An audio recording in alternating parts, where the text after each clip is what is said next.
Today you're going to learn about literary elements or parts of a story.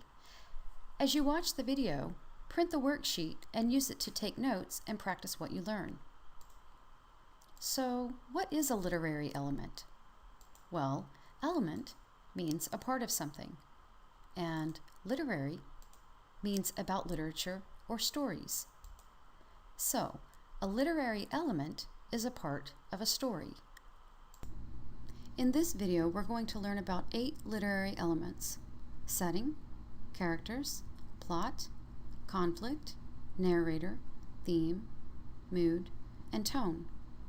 I'm going to give you a definition and an example of each literary element from the movie and book Finding Nemo.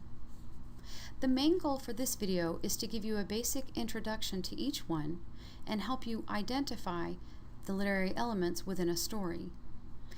Each literary element has many details and some complex information, but in this video, we're covering just the basics to introduce you to each one. The first literary element we're going to learn today is setting. The setting is when and where a story takes place. As an example, the setting for the story Finding Nemo was in the Pacific Ocean in modern times around the year 2003. How do we know that the setting was the Pacific Ocean? Did the movie say that? Did the book say that? It didn't. We know that the story took place in the Pacific Ocean because Nemo began in the ocean near the United States and ended up crossing the ocean to Australia.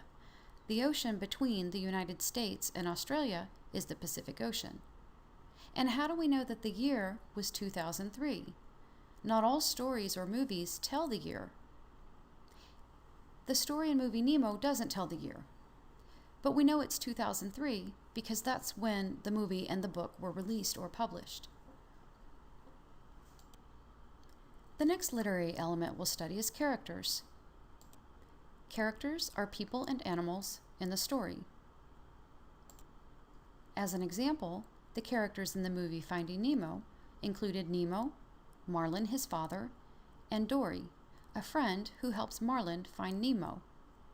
There were other characters in the movie, but these 3 were the main characters. Our next literary element is plot. A plot includes important events and actions in the story. For example, in Finding Nemo, 3 important plot events include that Nemo gets lost, then his father Marlin searches for him and eventually finds him. The plot includes more events than these 3, but these 3 are the most important. Number 4, conflict. The conflict of a story is the big problem to solve. For example, in Finding Nemo, the conflict is that Nemo is lost. Number 5 is narrator. The narrator is the person telling the story. Remember that the narrator is not the same as the author. The author creates a narrator to tell the story to readers. Most movies don't have a narrator. Books do have a narrator. The narrator of the book Finding Nemo sees the story but isn't part of the action. The movie Finding Nemo doesn't have a narrator. Number 6, theme. A theme is the story's message about life. Sometimes stories have more than one theme. For example, in Finding Nemo, one of the themes is that fear is an obstacle to goals and wishes. The message is, fight your fears. That will help you accomplish goals and wishes, like Nemo did. Number 7 is mood. The mood is how the story feels for the reader. Some stories, for example, feel happy, sad, or scary. For example, the mood of the story Finding Nemo is tense or stressful. The obstacles are scary so the reader is often worried about Nemo. Number 8, tone. The author's tone shows the author's attitude or opinion toward details in the story. The tone can be positive, negative, sarcastic, sad, and etc. Feeling an author's tone is like hearing a speaker's tone. The way a person speaks about a topic shows how he or she feels about it. For example, in the book Finding Nemo, the author writes, "But today was Nemo's first day of school. He was very excited." Imagine the author saying these words. If we do this, we can feel that the author's tone toward Nemo is positive. Basically, this means that the author likes the character of Nemo. Now let's practice identifying literary elements. The story Crime and Punishment takes place in the 1860s in Russia.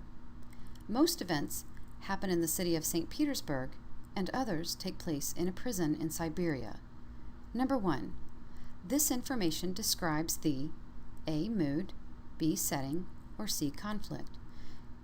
Choose the answer, and we'll check the answers in a moment. In the story Prisoner B3087, the narrator says, "But it was too late. The Germans were here. If I had only known then what I know now, I would have run." Number 2, his what is pessimistic and scary? A. setting, B. tone, or C. conflict.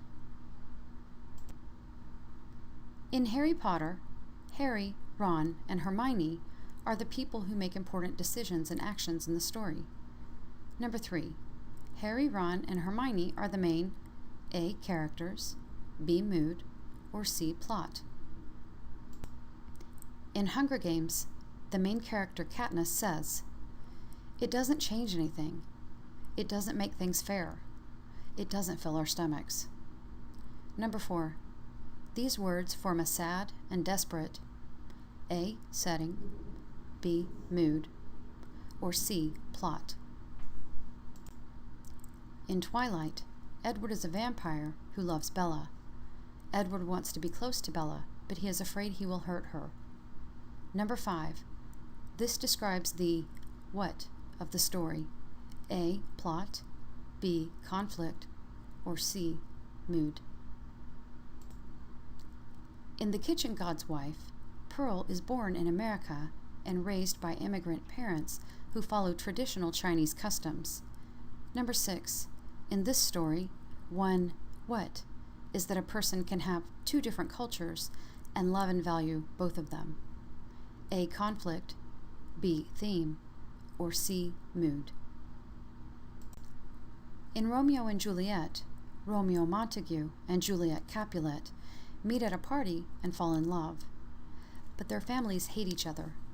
Romeo, Juliet, and other characters take actions that result in a tragic ending to the story. Number 7, these are some actions in the what of the story? A. setting, B. conflict, or C. plot. The story Catcher in the Rye by J.D. Salinger is told by the main character of the story, Holden Caulfield. Number 8, Holden Caulfield is the what of the story? A. theme, B. tone, or C. narrator. Pause the video if you need to fill in any answers, and then we'll check the answers in a moment.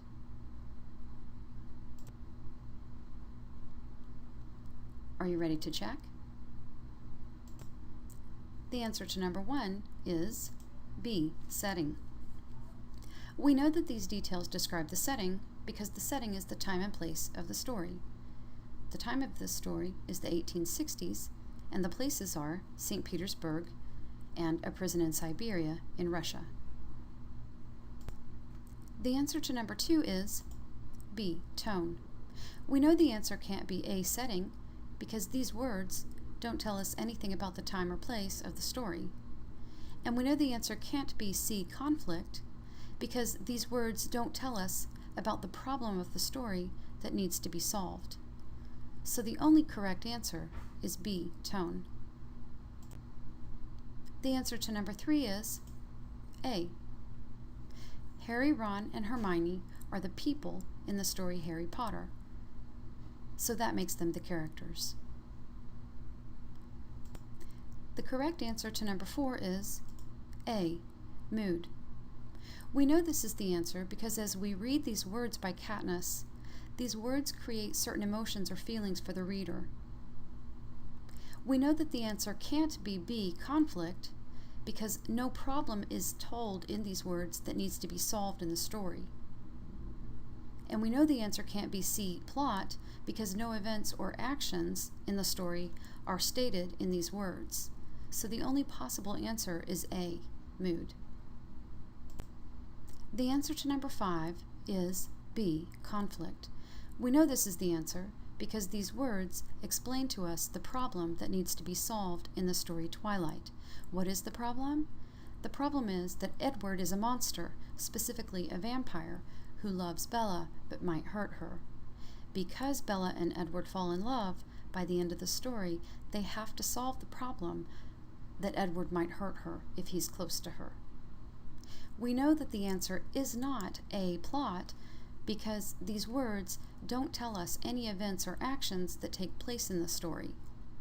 And we know that the answer isn't C, mood, because these words tell us a problem. They might also make us feel certain emotions, but the statement tells us the problem in the story that needs to be solved. So the only possible answer is B, conflict. The answer to number 6 is B, theme. We know this is the answer because these words explain to us one message about life that the Kitchen God's Wife teaches readers. The message it teaches readers is a person can have 2 different cultures and love and value both of them. We know that the answer is not A, conflict, because these words don't tell us a problem that needs to be solved. And it's not C, mood, because these words don't make a reader feel certain emotions. Rather, these words state a lesson or message that readers learn about life. The answer to number 7 is C, plot. The reason we know that this is the answer is because these sentences tell us 3 events that happen in the story. We know that the answer is not A, setting, because setting would tell us the time and place, and these sentences do not give us details about the time and place.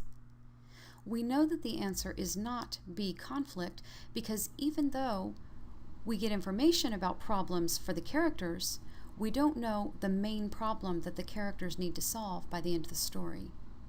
We know events and actions that take place in the story, so for number 7, the correct answer is C, plot. The answer to number 8 is C, narrator. We know this is the correct answer because this sentence tells us who's telling the story. And who is telling the story? Holden Caulfield. He's also the main character of the story. That's not unusual for the main character to also be the narrator. We know that the answer can't be theme because this sentence doesn't really tell us a message or a lesson about life. And we know that the answer isn't B, tone, because this sentence just tells us details about the narrator and main character. It doesn't indicate how the author feels about that character. So the only possible answer is C. The end. Our lesson on literary elements for today is complete. I hope this video helped you understand what literary elements are and to identify them in stories. Thank you for watching.